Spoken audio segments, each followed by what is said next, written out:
আসসালামু আলাইকুম প্রিয় দর্শক, সামনে আমাদের নির্বাচন। তো মানুষের ভিতরে অনেক দ্বিধাদ্বন্দ্ব আছে যে সামনে কি হবে না হবে। আসলে আমরা প্রতিমধ্যে যাচ্ছিলাম, এক ভাই দেখলাম তিনি কথা বলতে চাচ্ছেন। তো আমরা ভাইয়ের কাছ থেকে জানবো যে ভাই কি কেমন সরকার চাই যে মানুষের কল্যাণে কাজ করবে, কিরকম কল্যাণ হলে মানুষের উপকারে আসে। ভাইয়ের মুখ থেকে আমরা জানবো। ভাইয়া আসসালামু আলাইকুম। ওয়ালাইকুম আসসালাম। আপনার নাম? আব্দুল মালিক। আব্দুল মালিক। আচ্ছা, সামনে তো আমাদের নির্বাচন, আপনারা কেমন সরকার চান, যে কিরকম হলে আপনাদের ভালো হয়? আমরা ভালো সরকার চাই। কিরকম আপনাদের কাজ করলে আপনাদের জন্য উপকার হয়? আপনারা এখানে কি করেন মূলত আপনি? আমি ফার্নিচার ব্যবসা করি। আচ্ছা, আপনাদের কেমন সরকার প্রয়োজন? আমার সরকার প্রয়োজন হলো গিয়ে মানে সরকারি যে এইগুলা দেয় আর কি, জি জি। এটা তো ঠিক মতন কাজ হয় না।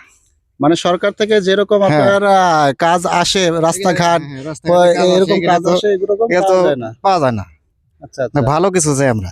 মানে এমন একজন সরকার চান যে কিনা আপনাদের সমস্ত কল্যাণে যেন আপনাদের পাশে এগিয়ে আসে, হ্যাঁ, এরকম একজন আমাদের পাশে সরকার চান। এগিয়ে আসে।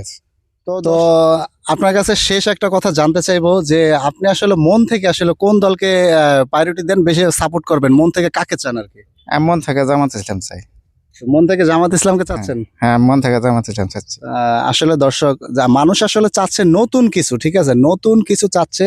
তো দর্শক, আপনারা ভিডিওটা বেশি বেশি শেয়ার করবেন, যে আপনারা জানতেই পারলেন যে মানুষ আসলে এমন সরকার চায় যে কিনা প্রত্যেকটা মানুষের দুয়ারে দুয়ারে যাবে, যে কিনা মানুষের কল্যাণে কাজ করবে। এরকম একজন সরকার সাধারণ জনগণের প্রত্যাশা। তো ভিডিওটা শেয়ার করবেন। আসসালামু আলাইকুম।